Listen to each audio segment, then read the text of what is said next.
तो बिरलो, कैसे हो सभी। मैं वापस से आ चुका हूँ let this craving in soul के एपिसोड 3 को लेके। तो किसी बकवास की हम शुरू करते हैं आज के इस एपिसोड को। So let's begin. तो एपिसोड 3 की शुरुआत में हमें पास्ट का सीन दिखाया जाता है, जहाँ पर हमें पता जाता है कि क्रेविंग सोल्स को ऑपरेट हुए 1 वीक हो चुका है। और हमें लियो का सीन दिखाया जाता है जिसका कि स्वॉर्ड टूट चुका होता है, जिसकी वजह से वो बहुत दुखी होता है, जिसे देखकर बाकी सब कहते हैं कि हमें इतने दुखी होने की कोई ज़रूरत नहीं, क्योंकि ये एक वुडन स्वॉर्ड ही है। और किसे पता था एक लेवल 1 के डंजन में इतना स्ट्रॉन्ग से ग्लोब आ सकता है लेवल 4 का। जिनकी ये बात सुनकर एक बंदा आ जाता है और कहता है कि ये क्या तुम कोई जोक कर रहे हो एक साइक्लो, ये मत कहना कि तुमने उसे हराया है। पक्का तुम लोग उसे कर डर चुके गए और भाग चुके हो उधर से। जिसे देखकर वो लोग एक बैग उसे दिखाते हैं जिसके अंदर साइक्लो की आँख होती है, जिसे देखकर वो बंदा डर जाता है और चिल्लाने लगता है। जिसके बाद वो सभी एक नज़र उनके ऊपर आ जाती है, जिसे देखकर हमारा हीरो कहता है कि मैंने कहा था कि साइक्लोप की आँख को एक ट्रॉफी के ऐसे नहीं लाना चाहिए। फिर प्रेजेंट का सीन दिखाया जाता है जहाँ पर वो लोग फाइट कर रहे होते एक फैंटम के साथ, और वो लोग उसे हराने में कामयाब हो जाते हैं। लेकिन तभी रोड़ा कहती है कि एक लेवल 3 के डंजन में इतना खतरनाक फैंटम कैसे आ सकता है। जिसे सुनकर टीनो कहती है कि कोई बात नहीं, वो एक ही था और हम 4, इसलिए हम नंबर में ज़्यादा है। जिसके बाद ग्रेग कहता है कि गिलबर्ट को तुमने अपने स्वॉर्ड की फायर यूज़ क्यों नहीं की। इसे सुनकर गिलबर्ट कहता है कि मैंने यूज़ करने की ट्राई की, लेकिन इसमें माना ही ख़त्म हो चुका था। फिर उसे याद आता है कि ये कैसे एक क्राइम ने उसकी स्वॉर्ड यूज़ करके सारा माना ख़त्म कर दिया था, और उसमें वापस माना रिस्टोर और करना भूल गया था। इसके बाद रूडा कहती है कि हमें शायद यहाँ से निकल जाना चाहिए। ये सिचुएशन देखकर तो ऐसा ही लगता है कि इससे पहले जितने भी बंदे आए थे, जिन्हें हमने रेस्क्यू करने के लिए इधर आए, वो सब पहले से ही मारे जा चुके हैं। जैसे उनके टीनों कहती है नहीं, मुझे नहीं लगता, और वैसे भी हमने अब तक डंजन को चेकआउट नहीं किया है, इसलिए उससे पहले कुछ नहीं कर सकते। ग्रेग कहता है लेकिन हमें मेरी सबसे पहली इम्पोर्टेंस ये है कि हमें यहाँ से ज़िंदा निकलना है, और यही सबसे इम्पोर्टेंट है। क्यों, मैंने सही कहा। जिसे सुनकर टीनो कहती है कि ये मत भूलो कि हम इधर कोई ये हड्डियों को कलेक्ट करने नहीं आए। अगर यहाँ पर लोग ज़िंदा ही नहीं होते तो हमें इधर रेस्क्यू करने के लिए भेजा ही नहीं जाता।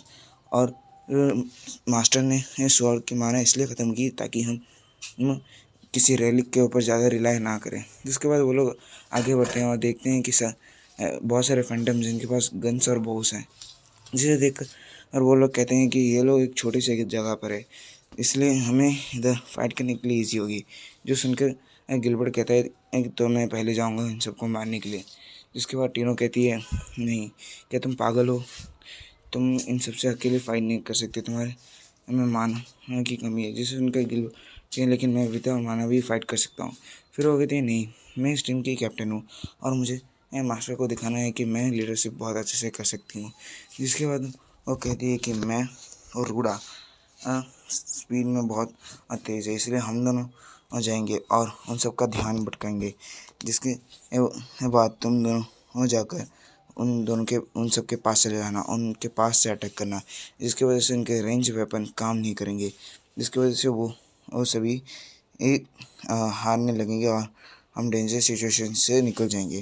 जिसके बाद हमें क्राइम को दिखाया जाता है जो कि ये अपने रैली को कंट्रोल नहीं कर पा रहा था और बहुत तेज़ी से उड़ते हुए आ रहा होता है।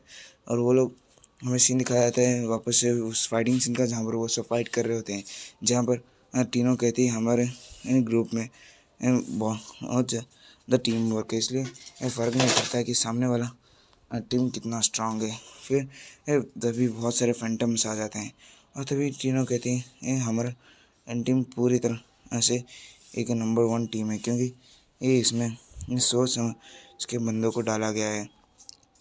चाहे गिलबर्ट कितना भी अभी ऐसे रूड हो, लेकिन वो बहुत शक्तिशाली है, और ग्रेग वो बहुत एक्सपीरियंस वाला है। और रूडा वो ज़्यादा आउटस्टैंडिंग तो कुछ नहीं कर रही, लेकिन थीफ होने के कारण वो बंदों को बहुत ज़्यादा डिस्ट्रैक्ट करती है, जिसकी वजह से हम फाइट कर सकते हैं। ये सारी चीज़ें कैलकुलेटेड है और ये एक नंबर 1 टीम है। Master you are a god, ऐसे कहती है एटिनो। फिर गिलबर्ट को दिखाया जाता है जो कि कह रहा होता है कि मुझे एस्टिमेट करने की कोशिश कभी मत करना। जैसे बात बोलो, पास का सीन दिखाया था जहाँ पर गिलबर्ट अपने टीम को कह रहा होता है कि तुम मेरे साथ कीप अप नहीं कर रहे हो, इसलिए मैं ये तुम्हारे साथ और नहीं रह सकता, क्योंकि वो वहाँ से निकल जाता है। तभी ये हमें प्रेजेंट का सीन दिखाया था जहाँ पर गिलबर्ट लगभग हारने वाला होता है, लेकिन हमारा ग्रेग आकर और उसे बचा देता है, जिसे देखकर वो हैरान हो जाता है। फिर वो सोचता है कि अच्छा ऐसी फीलिंग होती है एक टीम के साथ लड़ने की।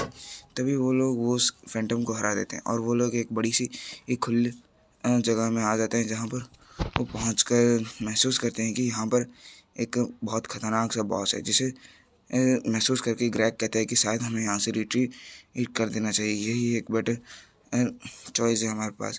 जैसे उनका टीनो कहती है कि तुम इतने बड़े हो चुके हो और तुम इतनी बचकानी हरकत करते हो, अगर और तुम्हें और ग्रो करना है और शक्तिशाली ये बनना है तो तुम्हें ऐसे किसी सिचुएशन में रहकर फाइट करना पड़ेगा और शक्तिशाली बनना पड़ेगा।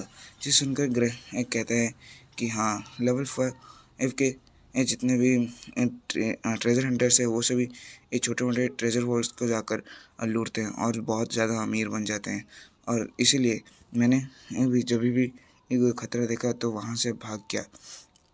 जिसे सुनकर टीनो की थी, और तुम फर्स्ट स्टेप्स को इसलिए ज्वाइन करना चाहते हो ना, ताकि तुम इस सब से भाग सको और तुम चेंज हो सको। और सिर्फ तुम ही नहीं, इस पार्टी में जितने सभी ये उन सभी को किसी न किसी रीज़न इनके जरिए वजह से मास्टर ने अपनी टीम में लिया है। तो तुम्हें क्या लगता है कि किसी भी रैंडम बंदे को इसे लेंगे मास्टर एक गॉड है, समझे। जिसके बाद रूड़ा कहती है तो मुझे क्यों लिया। जिसे सुनकर हम तीनों कहती है कि हम शायद तुम्हारे चेस्ट कुछ ज़्यादा ही बड़ा है, इसीलिए। इसके बाद ऐसे सुनकर रूड़ा थोड़ी हैरान हो जाती है और वो कुछ पूछना चाहती ही थी टीनों से, लेकिन टीनों तभी वहाँ से निकल जाती है, जिसके पीछे पीछे वो सभी भी चलने लगते हैं। फिर हमें दिखाया होता है कि ये हमारा हीरो वहाँ आ रहा होता है और कह रहा होता है तीनों सेफ हो, चाहे वो उन तीनों की बलि दे दे या सेक्रीफाइस कर दे, मुझे कुछ फ़र्क नहीं पड़ता है, बस तीनों सेफ होनी चाहिए। इसके बाद वो कहता है वैसे इस क्रिएटर जिसने इस रैली को बनाया है उसने इसमें ब्रेक क्यों नहीं लगाया, उसे गाली दे रहा होता है। और तभी ये दिखाया जाता है कि वो एक ऐसे दीवार की तरफ लग लग के आ रहा होता है और हमें उस डंजन का बॉस आखिरकार दिखाया जा गया होता है। वो हमारे हीरोज़ के ऊपर अटैक कर देता है, जिसे डॉज करके हमारे हीरो उस वहाँ से निकल जाते हैं और तभी वो सोचते हैं शायद हमें रिट्रीट कर देना ही चाहिए। इसके बाद वो तीनों देखती है कि उस बॉस के सर पे कोई भी हेलमेट नहीं है, कोई भी एक कवच नहीं है, शायद वही ये उसका वीक स्पॉट होगा। फिर वो सभी को कहती है कि ये तुम सभी उसके ऊपर अटैक करो, उसे ध्यान भटकाओ, मैं उसके ऊपर अटैक करती हूँ। इसके बाद वो लोग अटैक कर देते हैं और तीनों भी उसके ध्यान भटकाने में लग जाती है, जिसे देखकर रूड़ा कहती है ये कितनी ज़्यादा इम्प्रेसिव है। फिर ये तभी ग्रेग का तलवार टूट जाता है और वो चिल्लाने लगता है कि ऐसे कैसा होता है, मेरा तलवार टूट गया। लेकिन तभी उसके ऊपर बॉस अटैक कर देता है, लेकिन उसे रूड़ा वहाँ से बचा लेती है। और इसी मौके का फ़ायदा उठाकर टीना उस हम बॉस के ऊपर चढ़ के उसके ऊपर अटैक कर देती है, लेकिन उसके ऊपर भी थोड़ा कट आ जाता है, लेकिन आखिरकार वो लोग उसे मार ही देते हैं। तभी रूड़ा टीनों के पास आती है और उसे उसके पैर के बारे में पूछती है, क्योंकि उसके पैर में उसे ये चोट लगी थी। तो कहती है नहीं मैं ठीक हूँ, कहकर वो एक पोशन को अपने पैर के ऊपर डाल देती है। फिर ग्रेग आता है और कहता है कि मेरा स्वॉर्ड टूट गया, बहुत ज़्यादा ऐसे शर्मिंदगी की बात है और बहुत ज़्यादा बेकार की बात है। इसके बाद वो रूड़ा को थैंक यू कहता है उसे जान से बचाने के लिए, और तीनों की ये पैर के बारे में भी पूछता है। फिर वो कहता है हमें अभी इस उन बंदों को बचाने के लिए जाना चाहिए जिसके लिए हम यहाँ आए थे। तीनों कहती है लेकिन उससे पहले ये तुम मेरा स्वॉर्ड रख लो, क्योंकि तुम्हारा स्वॉर्ड टूट चुका है। इसके बाद वो रख लेता है और लेकिन तभी और 4 बॉस मॉन्स्टर्स आ चुके होते हैं, जिसे देख कर तीनों कहती है अभी हमारे पास और कोई रास्ता नहीं बचा, हमें अभी रिट्रीट करना ही पड़ेगा और हमें यहाँ से निकलना ही पड़ेगा। वो गली देख रहे हो, हमें उधर से ही निकलना पड़ेगा। लेकिन तभी उस गली के सामने एक बॉस मॉन्स्टर आ चुका होता है और उनके पूरे प्लान के ऊपर उसने पानी फेर दिया होता है, जिसे देखकर वो सभी घबरा जाते हैं। और ग्रेग कहता है कि मैं और गिलबर्ट इधर रुकेंगे और टीनो और रूडा तुम दोनों ऐसे निकल जाओ, अभी हमारा टाइम है कुछ हीरो करके दिखाने का और यहाँ पर मशहूर होने का। जिसे सुनकर टीनो कहती है नहीं, मैं इन सबको सेक्रीफाइस नहीं कर सकती। अगर मास्टर होते तो वो भी यही नहीं करते, मुझे ऐसा कुछ करना पड़ेगा जिससे ये सभी सेक्रीफाइस होने से बच जाए। तभी उसे याद आता है कि एक राय का रेलिक उसके पास है, उसकी अंगूठी। फिर वो कहती है किसी को भी ये सेक्रीफाइस होने की कोई ज़रूरत नहीं है, मेरे पास एक तरीका है जिससे सभी ये बच सकते हैं। और फिर वो कहती है कि तुम्हारा बस यही काम है कि इन सबको डिस्ट्रैक्ट करके रखना है, इन्हें थोड़ा भगाना है। फिर वो लोग वहाँ पर अटैक कर देते हैं उन सब के ऊपर और वो उनके आँखों के ऊपर ज़्यादा अटैक करते हैं। फिर पास का सीन दिखाया जाता है जहाँ पर एक निशान के ऊपर टीनों ने अटैक कर दिया होता है, जिसे देखकर क्राई भी उसकी तारीफ़ करता है क्योंकि उसने कुछ ज़्यादा ही अच्छा किया था। इसके बाद प्रेजेंट में आता है जहाँ पर वो सेम अटैक उस मॉन्स्टर के ऊपर करती है, जिसकी वजह से वो अंधा हो जाता है और उसके तलवार भी उसके हाथों से छूट जाता है। तभी गिलबर्ट सोचता है कि यही इस समय है उसके ऊपर ऐसे अटैक करके उसे ख़त्म करने का।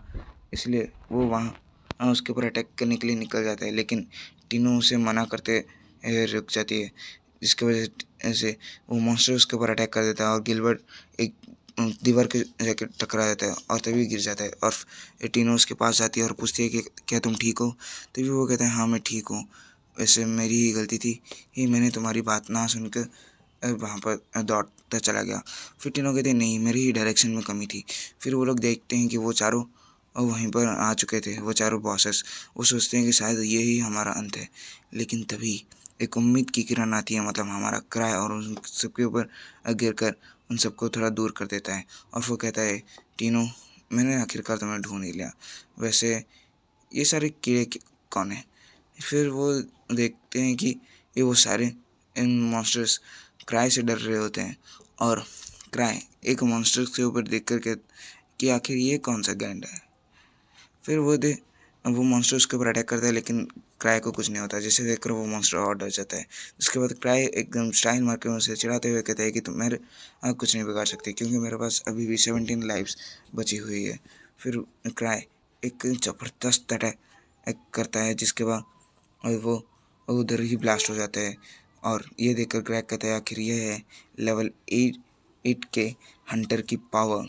फिर वो देखते हैं कि फिर ट्राई कहता है कि मैं इतना शो ऑफ तो नहीं करना चाहता, लेकिन मैं कुछ कर भी नहीं सकता था, मेरे पास और कोई रास्ता भी नहीं था।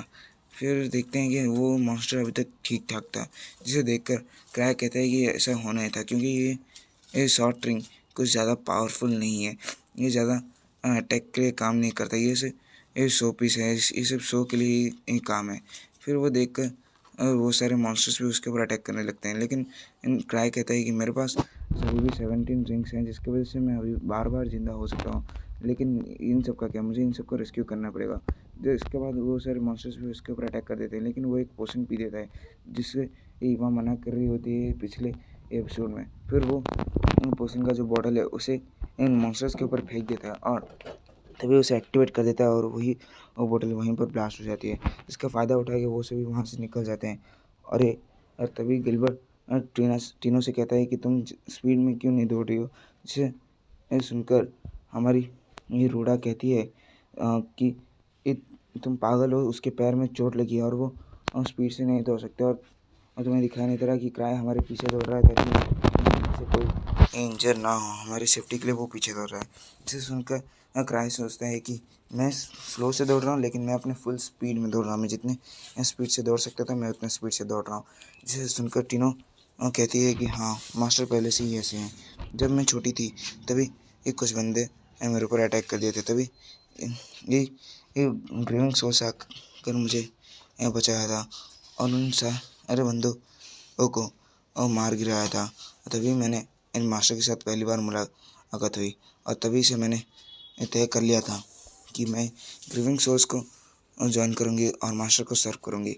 फिर हमें दिखाया था कि वो एक सेफ जगह पर आ चुके होते हैं और वो लोग बात कर रहे होते कि टीनो ने सच में बहुत अच्छा किया, उसकी वजह से ये हमने वो जगह सेफली अब तक पार की थी। जिसे सुनकर क्राई भी कहता है हाँ मुझे मालूम है कि टीनो ने इस बार सच में अच्छा किया, और कहकर वो तारीफ़ करने लगता है, जिसे सुनकर टीनो खुश हो जाती है और टीनो अपनी चोट की तरफ दिखाती है, जिसे देखकर क्राई उसे हील कर देता है, जिसे अब टीनो खुश हो जाती है और कूदने लगती है और कहती है कि मेरा चोट तो अभी बिल्कुल ही ठीक हो चुका है। फिर देखते हैं कि एक गिलबर्ट क्राई ने एक रैलिक का यूज़ किया, जिसे ये सुनकर हमारे क्राई कहते हैं कि और मैं क्या करूँ, मैं रैलिक को छोड़ के और कुछ यूज़ भी नहीं कर सकता, और वैसे मैं रैलिक का यूज़ करूँ इससे तुम्हें कोई तकलीफ़ है, ये सब वो सिर्फ मन में सोच रहा था, मुंह से कुछ नहीं कह रहा था। इसके बाद द गेर एक पूछता है कि तुमने क्या उन सारे मॉन्स्टर्स को हरा दिया, जिसे सुनकर हमारा हीरो कहता है अभी वो सभी इंपॉर्टेंट नहीं है, ये इंपॉर्टेंट है तुम सभी को यहाँ से निकलना, क्योंकि वो सब निकल जाते हैं। लेकिन हमारे हीरो वो सोचते हैं कि लेकिन एग्जिट का रास्ता किस तरफ है, मुझे तो याद ही नहीं एग्जिट का रास्ता किस तरफ है। ओ नो यार, क्योंकि उसे चक्कर आने लगते हैं। तभी हमें ऑथर कहता है लेकिन हमारे हीरोज़ तो भूल ही गए कि वो लोग यहाँ पर क्यों आए थे। उन लोगों ने तो बाकियों को सेव ही नहीं किया। देखते हैं वो सब बाकियों को सेव कर पाते हैं या नहीं। जानने के लिए नेक्स्ट एपिसोड ज़रूर देखना, ये भी मेरे कहना है। तो हम मिलेंगे आपसे ऐसे किसी नए एपिसोड में, तब तक के लिए गुड बाय, सी या।